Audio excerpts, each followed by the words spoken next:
Hello, Chase Palagi here, and thank you for tuning into my channel. Today we're going to take a look at the semi-auto pistol versus the revolver. Okay. Now, first of all, one thing I will say, actually, this is obviously not a gun that you'd be concealed carrying or anything like that, but it is a revolver. I had it handy, so that's kind of representative of the revolver today. So anyway, the one thing about revolvers though is they're an awful lot of fun to shoot, and as far as trigger pull is concerned, they're awesome. Although it's heavy, I don't know what you got, 10-pound trigger maybe, it's very smooth. Okay, now as far as single action is concerned, I mean, it's just, it doesn't get any better. It's like glass breaking. I mean, just fantastic. And I think that's the biggest advantage of the revolver as far as I'm concerned. I just love that. Not to mention, let's face it, they're just cool. They're just cool. There's no two ways around it.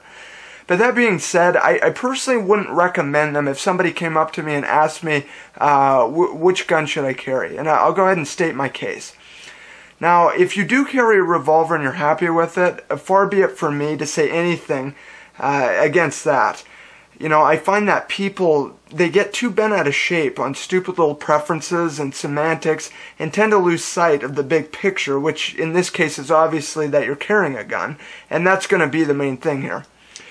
The one thing though, I just absolutely despise the phrase, you know, if you need more than 5 rounds or you need more than 7 rounds, then you're screwed, or, you know, if you need more than X amount of rounds, you shouldn't even own a gun, okay?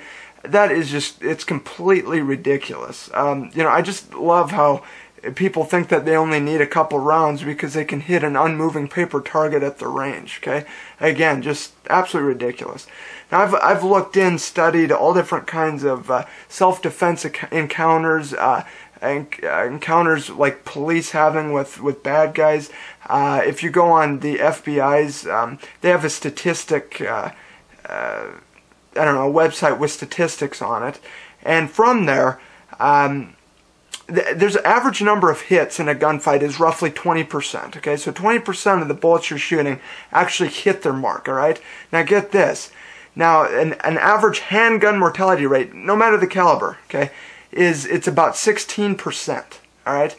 So go ahead and do the math, alright? I'm going to go ahead and take the semi-auto at, 15 plus 1 rounds with the Glock 19. This is actually a Glock 23, so, you know, 13 plus 1, as opposed to the revolver's 5, or actually in this case 6, alright?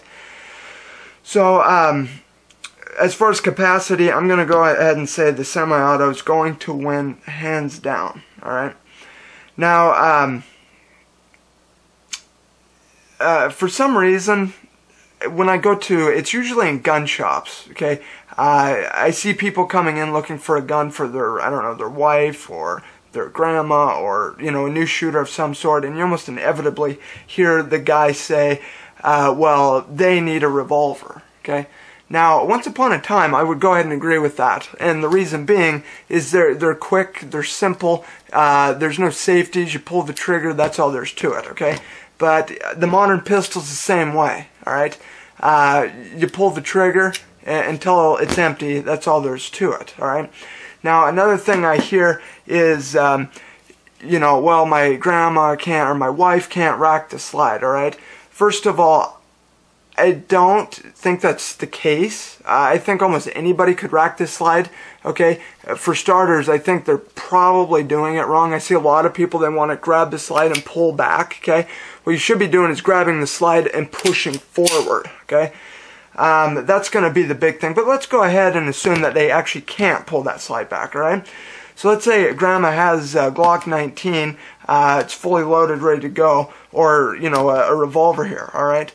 Now, first of all, with 6 rounds or 5 rounds or whatever, if she had to reload, I would say go ahead and forget about it. That's probably not going to happen in that situation. Not to say it can't be done, as many people are very proficient at reloading these, okay? In that situation, I wouldn't say that's going to happen, alright?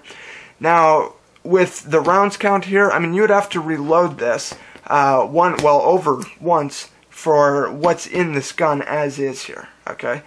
So I guess that's just a long roundabout way of saying that the semi-auto is just better in capacity, and that's all there's to it. Okay. Now another thing I hear is that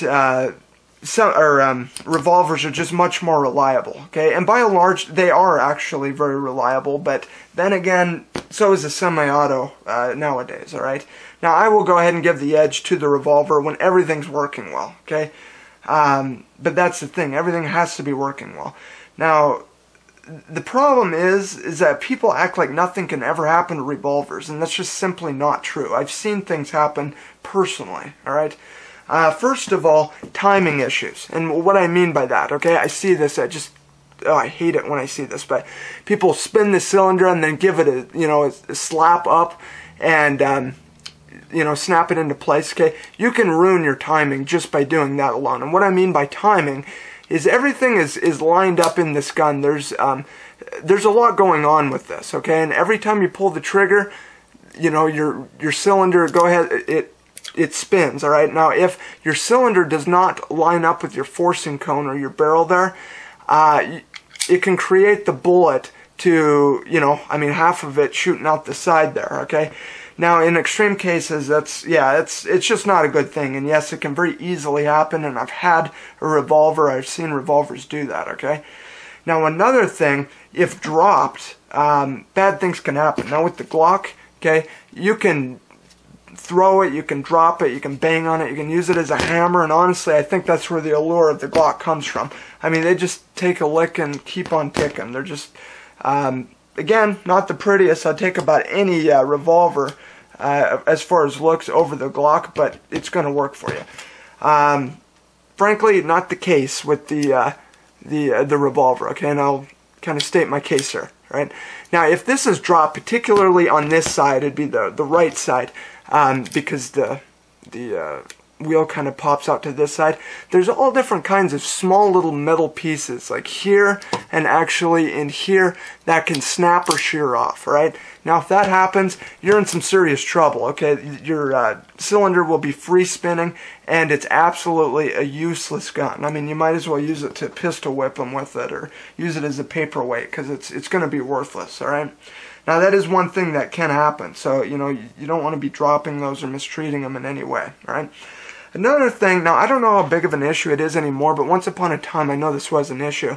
If you had this loaded, you went up or down with it, you can actually hear the bullets rattling around, and what would happen is the bullet would stick out and it would get caught up on that forcing cone, and it could hem up your action, alright?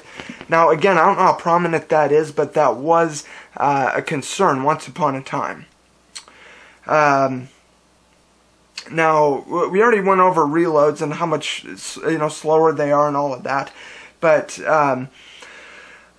the trigger, that's another thing, okay? The double action trigger, number one, like I said, it's very smooth, but it's very heavy. Now, the longer that people have to be pulling triggers, usually, I've shot with a lot of people, and there's very few people who can shoot double action really well, all right?